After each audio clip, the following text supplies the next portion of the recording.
What if the line between human and animal never exists? That's what happened with Charlie. So the story began when an extremist group calling itself the Animal Liberation Alliance, ALA, storms into a research laboratory, holding scientists at gunpoint and forcing everyone to the ground. They declare the occupation as an act to stop animal experimentation and threaten to kill everyone if anyone resists. The situation is chaotic and tense, with even the raiders showing signs of panic. During the takeover, the group discovers a bleeding chimpanzee. At first they think she is injured, but they soon realize something far worse is happening. The chimpanzee is pregnant and suffering a miscarriage, putting both her life and the baby's life in danger. As the group realizes the police will soon arrive, they debate whether to flee or save the chimpanzee. Despite their extremist methods, they choose to rescue her, acknowledging that the lab would not respect animal protection laws anyway. They rush her into a van to take her to the nearest animal hospital. At the same time, a calm, ominous conversation begins, revealing that a major scientific conclusion has just been reached by the National Academy of Sciences.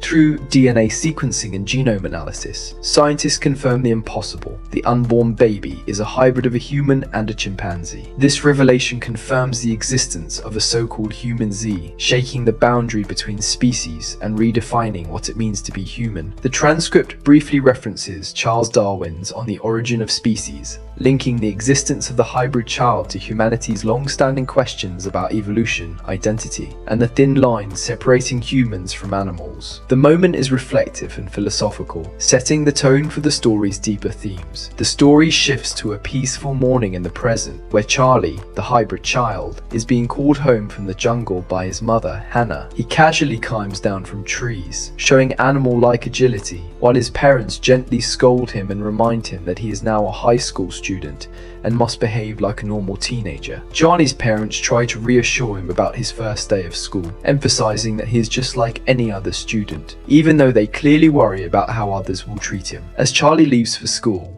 his parents debate whether they should accompany him. They decide against it, believing that hovering would only make things worse. Still, they express deep concern, hoping that this time things will go smoothly for him. At school, Charlie's arrival immediately causes a stir. Students recognize him as Charlie the humanzee, the famous human-chimpanzee hybrid created by Dr. Grossman, a scientist who disappeared after the ALA raid 15 years earlier. His life story, including a meeting with the president, is readily available online, turning him into a living spectacle rather than a normal student. Students openly discuss Charlie's strength and biology, some finding him cute, others feeling uneasy. He is treated as a novelty, something to be watched and shared online rather than a person. The curiosity is mixed with fear, especially when they talk about chimpanzees' immense physical power. Then a cat becomes stuck in a tree, and a student named Lucy attempts to rescue it but nearly falls. Charlie instinctively reacts, moving with impossible speed and agility to save her. The crowd is stunned. What Charlie does is beyond the capabilities of any known animal, including chimps. This moment confirms that Charlie is something entirely new, not just a half-chimpanzee, but a being that transcends existing biological limits. Lucy approaches Charlie and starts a conversation about a philosophical thought experiment, what it's like to be a humanzee, and by extension, what it's like to be someone fundamentally different. She asks Charlie how he sees the world, and he responds by turning the question back on her, showing his own uncertainty about being human. They introduce themselves and decide to be friends, marking the first genuine connection Charlie makes at school. Students swarm Charlie for selfies and questions. When the topic of food comes up,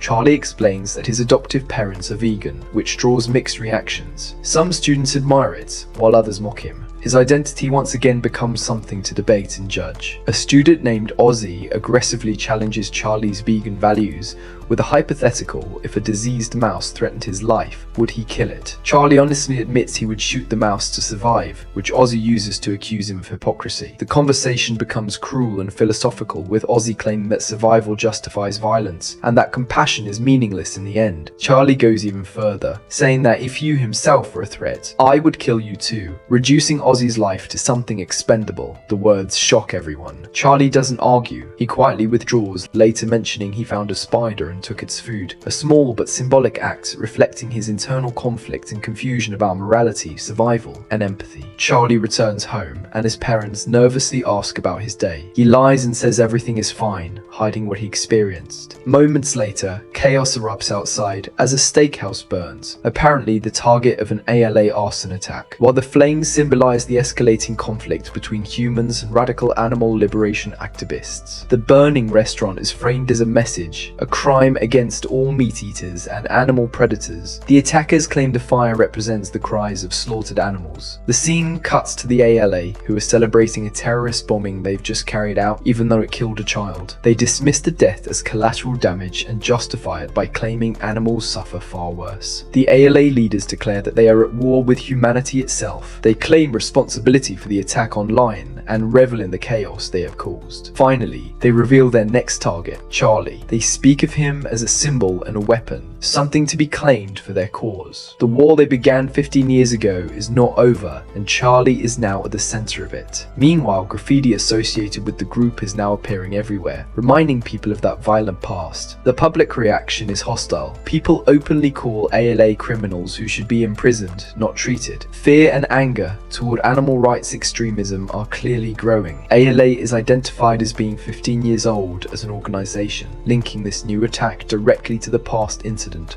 that brought Charlie into the public eye. It is explained that ALA disappeared after the lab attack years ago, but has recently resumed activity, causing widespread fear. The public immediately begins associating Charlie with ALA, especially after learning he is a vegan. People start whispering that he might be a terrorist himself. On the same day, students talking excitedly about a viral video featuring humanzee Charlie, a being once known to the world as Chimpanzee Man. Though his fame peaked long ago, news has resurfaced that Charlie is now attending high school in a small country town. His name is again trending online, and the topic is connected to a group called ALA, sparking renewed public attention and unease. In the middle of school, his dad was taking him home due to an attack, but at school, a security officer abruptly removes Charlie and takes him to the security office for questioning. His classmates are shocked as he is treated like a criminal, held in custody for hours. Even when legal help is mentioned, authorities treat the situation casually, highlighting how little protection Charlie has despite doing nothing wrong. But Charlie's parents are horrified when they learn what happened. They consider pulling him out of school entirely. Online, Charlie's being reduced to nothing more than a vegan symbol, putting him in a dangerous position in a society that now equates veganism with terrorism. Although his parents know he is innocent, they fear public opinion is turning against him. Then Charlie wakes up from sleep, confused and frightened, asking if people really think he is a terrorist. Despite everything, he insists on continuing school. His parents are relieved but worried, as police are now stationed nearby at all times. Meanwhile, unseen observers watch him closely, discussing how to isolate him and manipulate his future. At school, tensions explode. A student confronts Charlie, referencing a recent terrorist attack that killed a girl. Others accuse him of being responsible simply because he is vegan, and because ALA once saved him. The hostility escalates into verbal abuse, with classmates calling him dangerous, inhuman, and complicit in murder. Charlie responds calmly but disturbingly, questioning why humans consider themselves special, and why killing animals is acceptable but killing humans is not. His logic unsettles everyone, and they dismiss him as insane, saying he is half-eaten and beyond reason. The confrontation ends with Charlie walking away, more isolated than ever. After that, a mysterious student named Gail praises Charlie's argument and helps him leave the hostile area. Gail claims to be a judge and suggests that the people attacking Charlie are unknown to the country, implying they are outsiders, or perhaps part of something larger. He leads Charlie to a quiet place near the school where few people go. Then Charlie meets Lucy, who becomes a crucial emotional anchor. She suggests he leave the town entirely, believing the country will never accept him. Charlie reflects on how he once viewed people like ants identical from a distance, but now realizes each individual is unique. For the first time, he admits that school is meaningful to him because of connections like hers. Lucy and Charlie exchange social media contacts, and it becomes clear how famous Charlie once was. Children even wore pirate versions of his shoes. Yet he acknowledges acknowledges that being hated is part of his existence. Being seen as a symbol has always outweighed being seen as a person. The narrative shifts to a secret conversation about an erased police case from 10 years earlier. A former officer recalls being deployed to protect humans during the height of Charlie's fame, only to witness a terrifying event where a 5-year-old boy, Charlie, sent 7 armed officers to the hospital. The incident was erased from official records and all involved officers quit. Since then, humanzee disappeared from public life, protected by powerful legal forces. The policeman concludes that Charlie is something that should never have existed. Lucy encounters a man named Max from the Kornberg Research Center, where Charlie has been examined since birth. He questions Lucy about Charlie's emotional state and school life, clearly gathering information. Though polite, his interest feels invasive and Lucy becomes uneasy. When he asked what Charlie means to her, Lucy struggles to explain, but finally says he is like a bat that teaches her how to see a world she never knew existed. The man seems relieved, implying that Lucy's presence in Charlie's life matters more than she realizes. Back home, Charlie's parents are shocked and delighted to hear he has a human friend for the first time. They react with overwhelming excitement, realizing how important this is for his emotional growth. For them,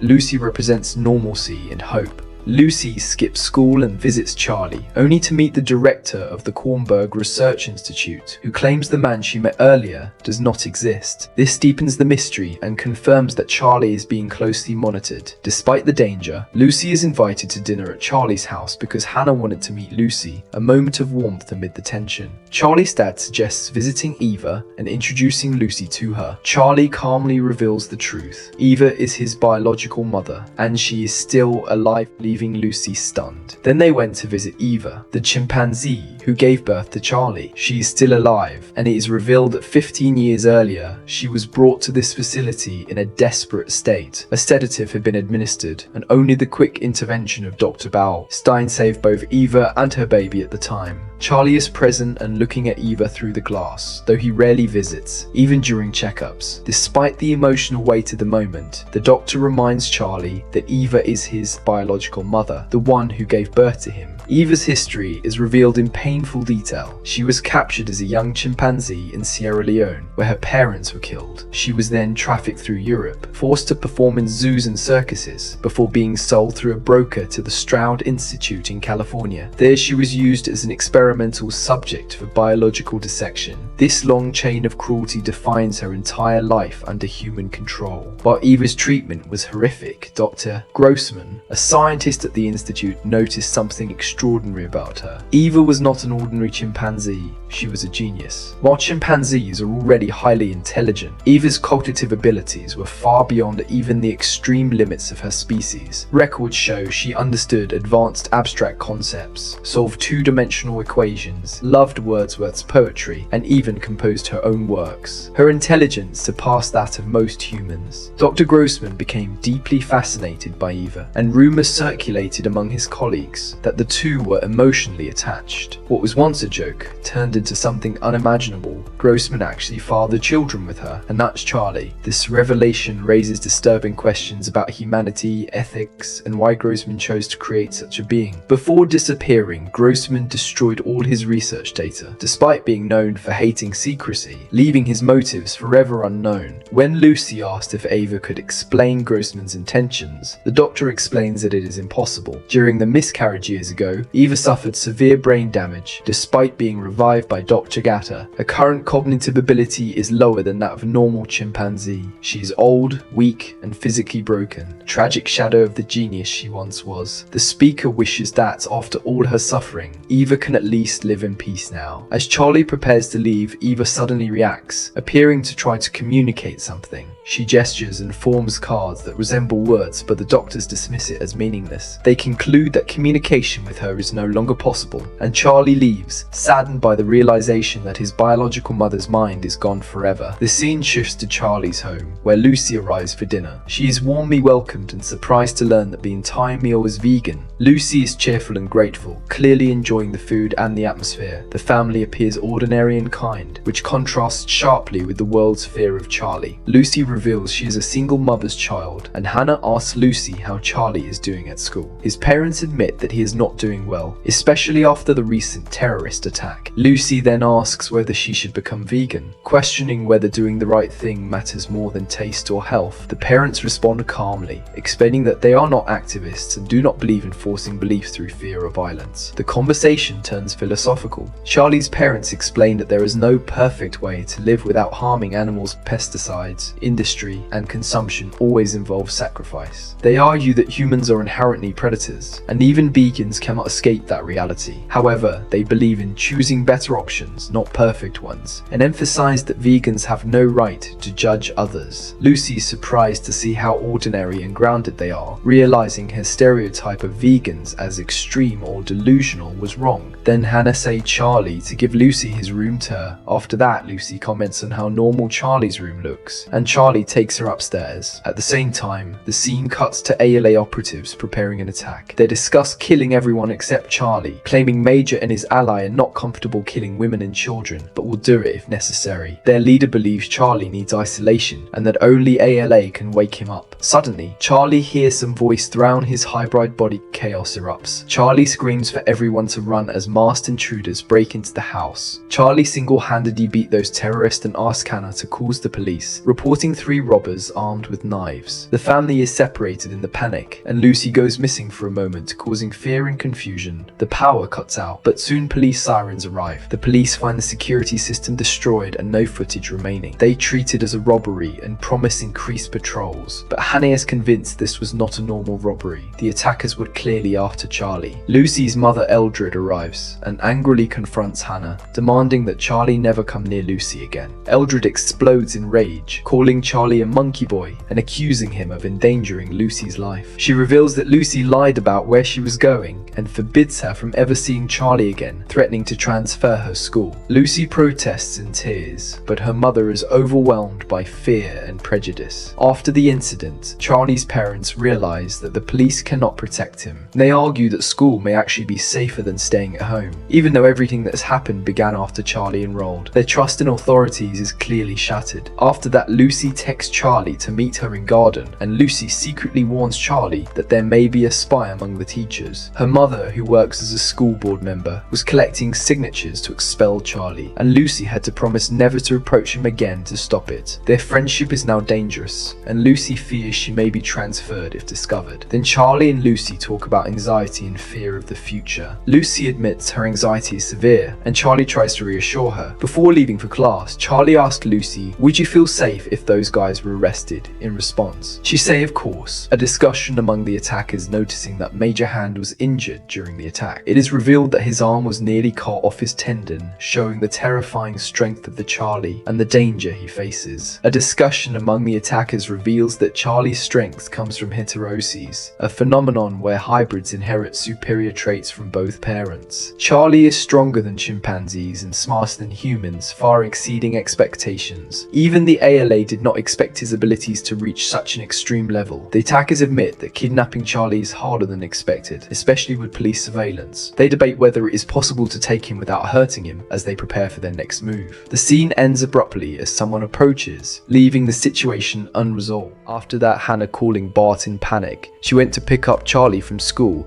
but he is missing and not answering his phone. She confirms she definitely sent him to school that morning, and Lucy also hasn't seen him. Hannah's fear escalates as she remembers the previous attack and worries that the same people might have targeted him again. Bart tries to calm her down and tells her to go to the police office while he rushes over himself. As Hannah searches desperately, a lyrical, emotional monologue plays, expressing confusion, loneliness, and the pain of not understanding relationships or one's place in the world. Charlie is revealed to be alone, lost in thought, struggling with his identity and connection to others, where Charlie reaches terrorist hideout, begins talking to him calmly, asking what he wants to discuss. Where Max said him to sit and have a conversation, Charlie admits he has been thinking deeply about something. Max and Charlie discuss anxiety, fear, and psychological pain, with the Charlie arguing that emotional wounds are often more cruel than physical ones. He accuses Max of indirectly hurting his parents and Lucy simply by existing in fear. He then reveals he already knows where they are and explains how he tracked them by following pharmacy purchases of synthetic substances. He also reveals his ability to recognize people by their unique way of walking rather than their faces, implying intense observation and experience. Charlie pressures Max and other two of them to go to the police, arguing that refusing will only make things worse. They surrender them because they know they can't defeat him. After that, in the car, Max casually asks how Charlie reached the hideout, and Charlie answers that he ran 30 kilometers, highlighting his abnormal physical abilities. Max asks him lots of questions about himself, but when Charlie asks nothing about Max's identity, he said that, "Why can't you ask me about my identity?" Charlie simply explained that you are a liar. You are the one how approach Lucy, and she said that you are a liar. Max calls himself a liar who sometimes tells the truth. Then finally Charlie asks him about the attack, why you want to kill everybody except me. Then he reveals why he didn't kill Charlie earlier, because Charlie is special. Max brutally explains Charlie's true position in the world. Charlie belongs neither to humans nor chimpanzees. And even though he has people who care for him, he is fundamentally different. He is described for his foster parents. He was a talking pet. Worse than that, an artificially created being who cannot reproduce, has no human rights, and exists only as an exception. The man claims Charlie is an honorary human, a unique but deeply unfair existence. He argues that no one understands Charlie's importance and that this injustice must be corrected. Charlie insists that all animals are equal, but Max counters with a cold philosophical argument. If Charlie wants to live among humans, he cannot simply be equal, he must be superior. He tells Charlie that running away from the fact that he is half human is impossible. With that, the man leaves him behind, having planted the seeds of doubt and isolation in his mind. Meanwhile, Max indicate his Minsu to speed up the car, but then he stab him and jump of the car with Major. The perspective shifts to police patrols and confusion, intercut with Hannah asking about Charlie. They keep eye on him, and how can he go somewhere without informing? And Lucy also arrived at police station to ask if Charlie has been found. Suddenly voice erupts, they all went to see what have, and then they found Charlie with Minsu, and he was trying to help him out of a car and remove knife, but policeman point gun at him, thinking he attack him, but then he ended up in cell. Meanwhile, armed men are confronted, and the situation escalates. News breaks that 6 members of the Animal Liberation Alliance, ALA, have been arrested in Richmond, Virginia. The FBI announces that 2 apparent leaders, including former US Army officer Leslie K. Lippman, are now on their most wanted list. In a private conversation, Major Lippman acknowledges that their plan failed,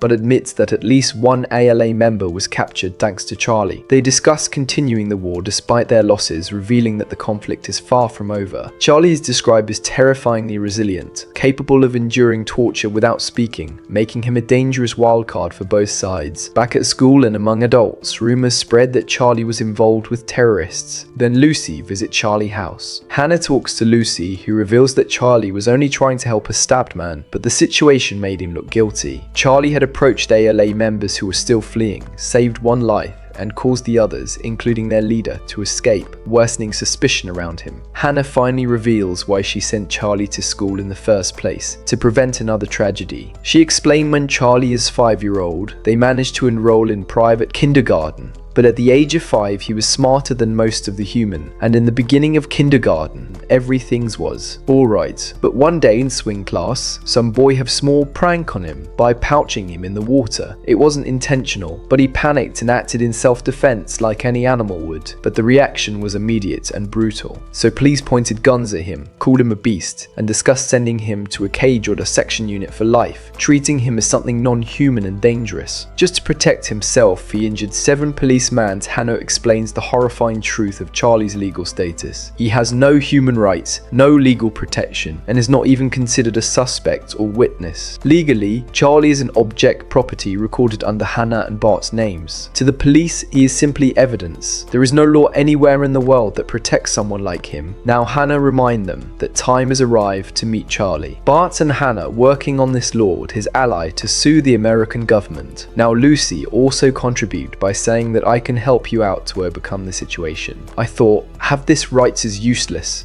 And now I understand how important it is. Till now, Charlie is once again treated as less than human. The dialogue reflects bitter irony, that this moment might end up in textbooks as the fight for human rights, while Charlie himself bleeds and suffers in the present. Hannah's voice breaks as she realizes how deeply hurt he is, physically and emotionally, and how the world continues to punish him simply for existing. Then the scene shifts to a tense confrontation as Hannah and Bart arrive at a secure facility where Graham's security is waiting. They are told that they're almost there and that things will be done after getting off, but confusion immediately arises when Hannah is told she cannot see Charlie. A document is presented and Hannah is asked to check it and sign. The security representative coldly explains that this is a simple administrative procedure involving the return of European goods, reducing Charlie to a listed item rather than a person, implying that Charlie's fate depends on paperwork rather than his humanity. Hannah desperately asks if signing the document will allow her to see Charlie again. The answer is vague and manipulative, promising only to postpone the process. Realizing she is being cornered, Hannah refuses to move unless she is allowed to see him. The security staff responds with legal intimidation, treating Charlie as evidence connected to terrorism and questioning whether the police even have a duty to allow contact with an object. The cruelty of the system becomes unmistakable as law and bureaucracy completely erase Charlie's personhood. When Hannah refuses to sign, the officials threaten her with the ultimate consequence. Charlie will be officially seized and owned by the state now he transferred to them, following court orders. She is told to return the document as her consent is no longer necessary. The scene exposes how powerless Charlie's family truly is and how easily the system can strip away any remaining protection he had. As the situation escalates, chaos breaks out. Lucy suddenly running to meet Charlie, but she struggles as security tries to remove her, but she screams Charlie's name, refusing to leave. Hannah panics and demands that Lucy be let go, while others attempt to drag her away. In the confusion, Charlie finally reacts by breaking cell and pick Marco with one hand, showing his true power. He throws Marco at Philip and breaks as Charlie is called out to, with concern over whether he has been hurt. There is an urgent desire to go home, but authorities intervene, ordering Charlie back into his. Charlie reflects internally, realizing something important during his time in the cage. Charlie reflects on how stressful confinement is and states plainly that animals should not be kept in such conditions. As the group attempts to leave, tensions escalate when police draw guns. Lucy protests. Lucy opens a camera and starts recording, pointing out the hypocrisy of calling Charlie a thing. That's raising the issue of threatening innocent civilians and the optics of white police oppression. There is clear anxiety about public backlash. The authorities are frustrated that their evidence has effectively walked away, and officers acknowledge that shooting Charlie would only count as property damage, not violence against a person. This underscores the legal system's refusal to recognize Charlie as human, reducing him instead to an object with monetary value. As he apologizes for the chaos and orders the Steens and Charlie to go home, thanking them for their cooperation. Although some officers are clearly unhappy, and Philip are frustrated because again Charlie gone from his hand, and he sees Charlie as a dangerous weapon that should not be free. The decision is final, and Charlie is released. It is confirmed that Charlie has been released without charges. The mood lightens as the Hannah explained that, and rumors linking him to terrorists seem to be fading, especially as members of the ALA are expected to be arrested soon.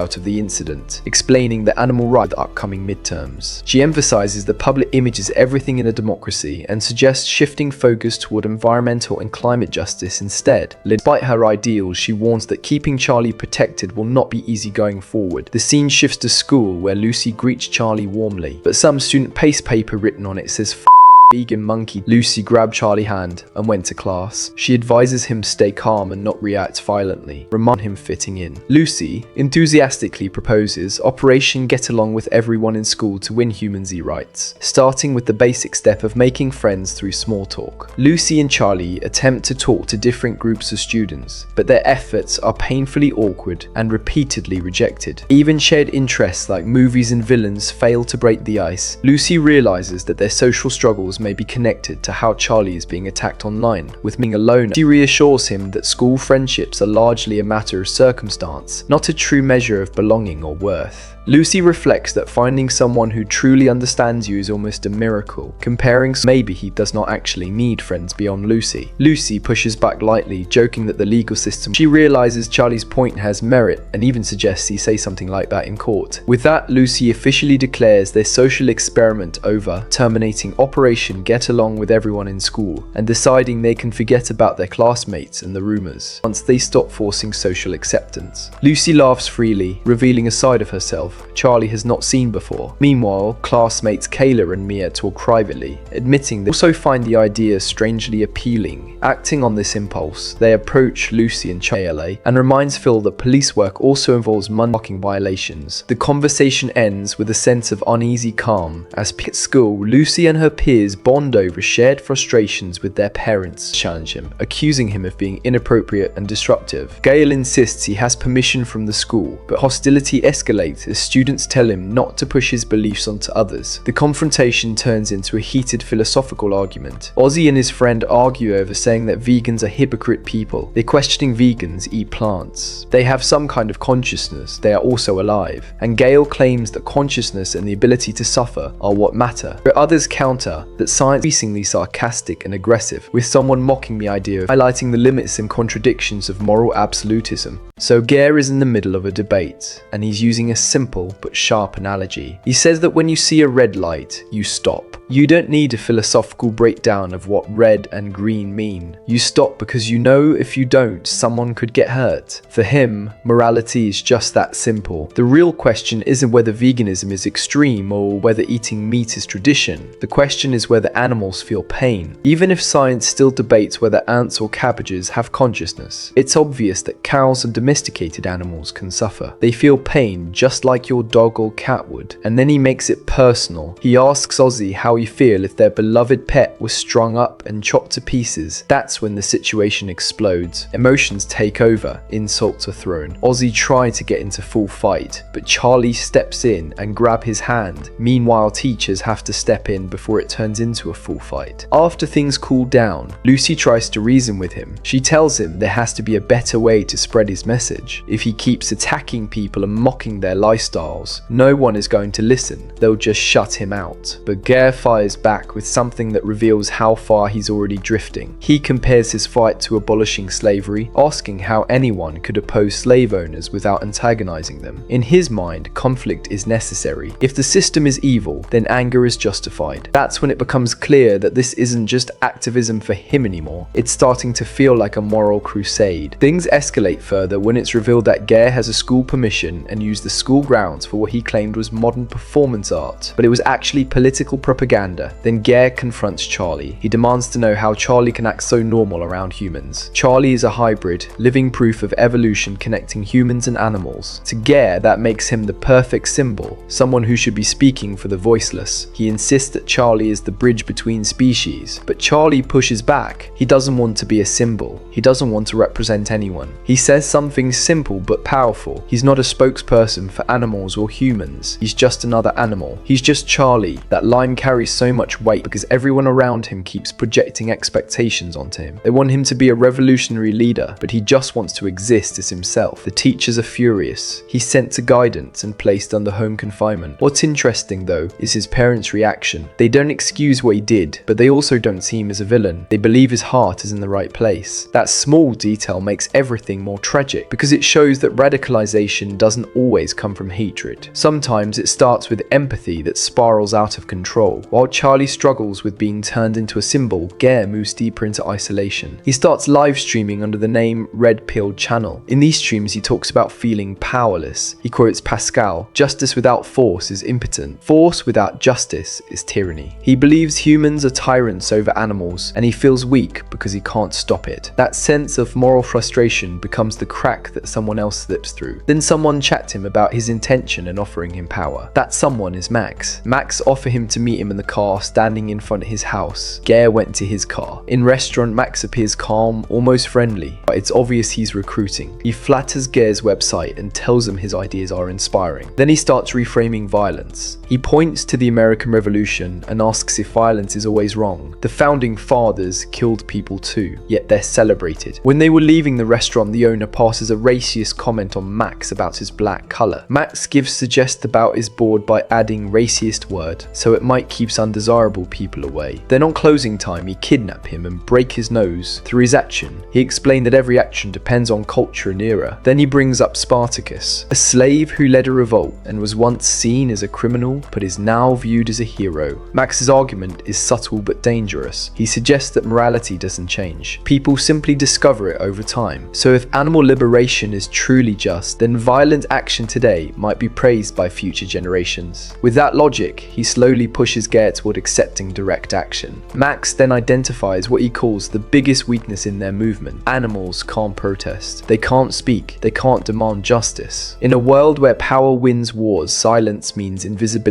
That's why they need a leader, a Spartacus, someone who can stand up and speak for those who cannot. And in Max's eyes, that person is Charlie. He tells Gare that only he can awaken Charlie to that role. It's manipulation at its finest, appealing to Gare's ego, his guilt, and his desire to matter. Then scene shifts where Charlie is playing chess, then Lucy casually mentioning she used to compete in junior tournament. It's such a peaceful, ordinary moment. And that's exactly why what happens next hits so hard. An emergency alert interrupts everything. Gare wearing a mask and shots fired at Truce High School. He went straight open firing at students and killing them in their school. Panic spreads instantly. Students don't know whether to evacuate or barricade themselves. Then someone discovers that the shooter is live streaming the attack. The horror isn't just the violence, it's the spectacle of it. As chaos unfolds, the truth behind the plan is revealed. The attack isn't random, it's designed to draw Charlie out. Max explains that Charlie's behavior is predictable. He doesn't act out of ideology, he doesn't pick sides. He simply minimizes pain wherever he sees it. That's his instinct. So if there's enough visible suffering, he'll intervene. The rifle isn't even the main weapon. The real weapon is the chaos itself. The goal is to overwhelm Charlie, exploit his instinct, and use it against him. Max makes it clear that this isn't about competing for the highest body count like other mass shooters. Just buy some more time so you create enough tragedy that the world can't ignore it. The cries of the victims will force attention. And then there's one final task for Gare, something heavily implied to be a suicide mission. At that moment, it becomes obvious that Gare was never a leader in this plan. He was a pawn. His idealism, his anger, and his need to matter were all manipulated.